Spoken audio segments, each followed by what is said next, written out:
Good afternoon. I feel like asking all of you, you've been so kind and attentive, to stand up and take a stretch. I will try to be short and to the point.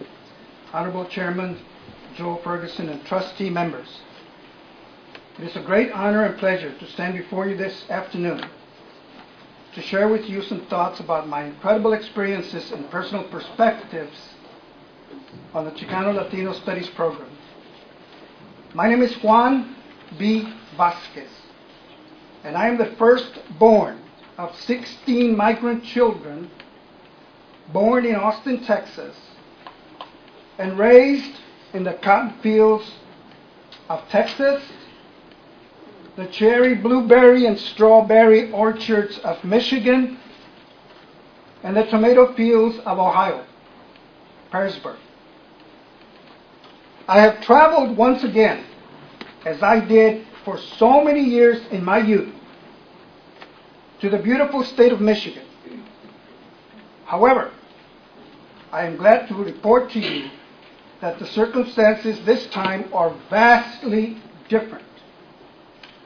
I am presently a first-year doctoral student in the Chicano-Latino Studies Program here at MSU, and this is what I want briefly to talk to you about this afternoon. My paper says this morning, but we're past 12. My being admitted as a doctoral student in the Chicano-Latino Studies Program is a wonderful occurrence. I will explain through a few brief family stories.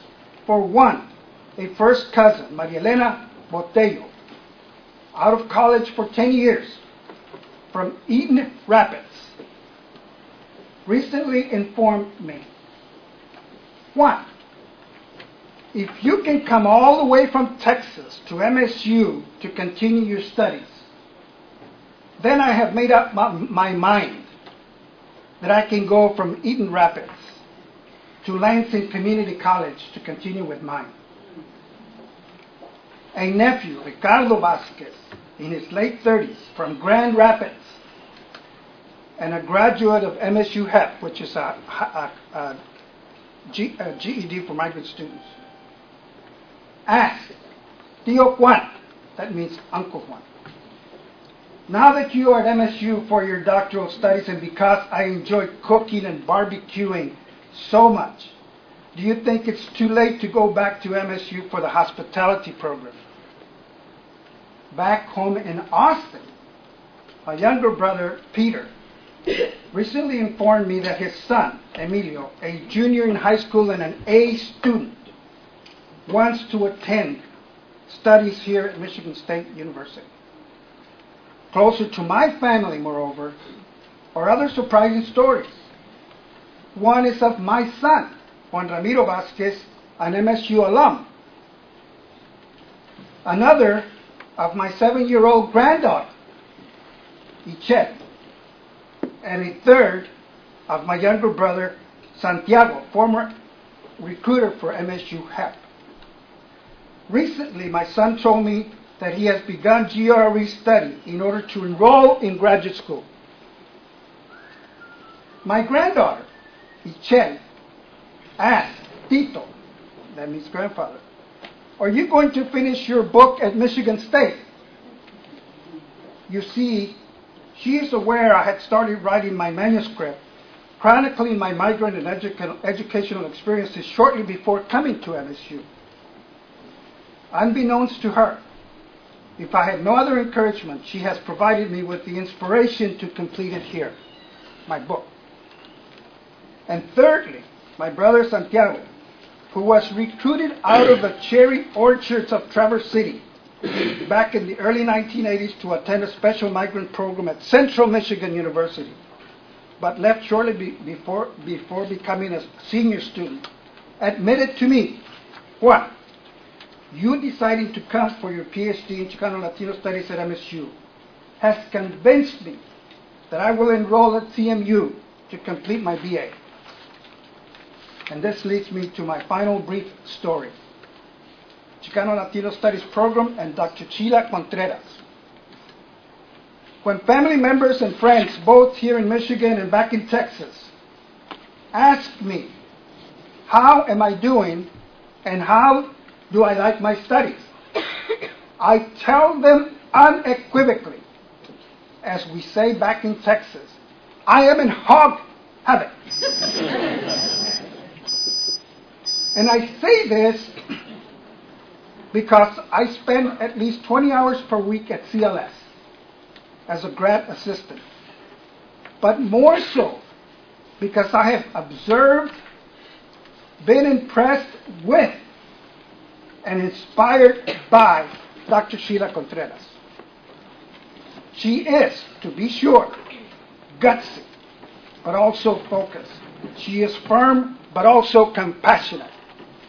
She is smart and intelligent, but also has a clear plan and exciting vision for CLS.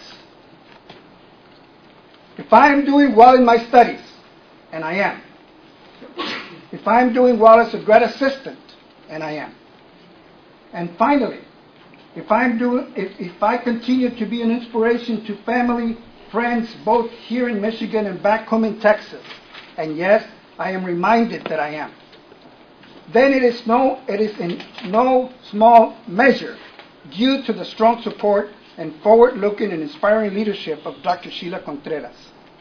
She has expanded the program to new areas of critical research and has included new faculty members who are interested and currently working on Chicano-Latino Studies. This semester, for example, our courses have been strong and rigorous. And breaking from the script, sometimes I have felt that I would be better off back in the migrant fields. And have exposed us to an impressive breadth of research and scholarship.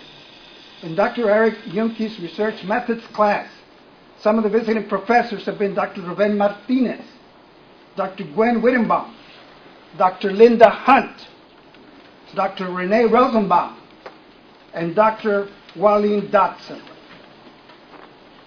Dr. Sheila Contreras' vision and goal, in a word, is to help establish a rigorous program of study and an academically competitive and renowned program at the national level.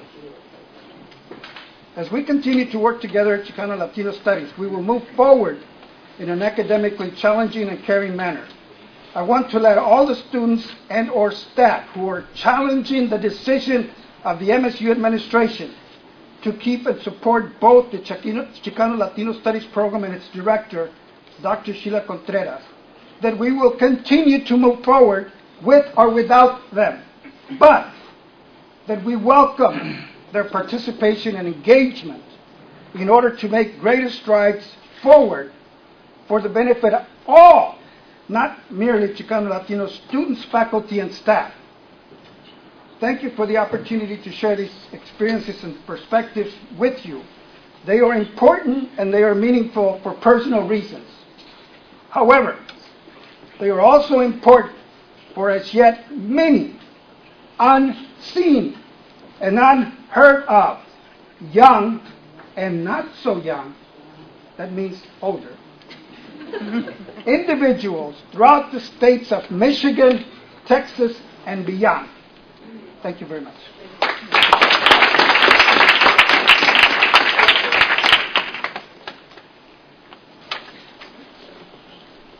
First and foremost, I want to thank you for the opportunity to speak to you guys. My name is Adiano, and I'm the first year doctoral student in the Chicano-Latino Studies Program. I was aware of the current challenges facing the Chicano-Latino Studies Program at MSU before my arrival.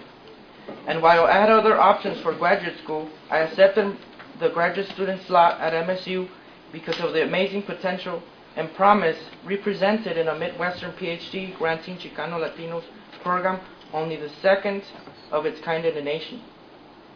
During my campus visit, I spoke with the current CLS director, Dr. Sheila Contreras, about her vision of the program, and I recognized not only that this program had much to offer me, but that my own research interests had much to offer the program.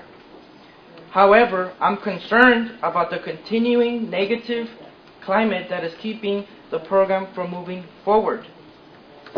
And this has impeded the forwardness of the forward direction that Dr. Contreras had envisioned which consisted and still consists of a curriculum founded on intellectual rigor and academic integrity.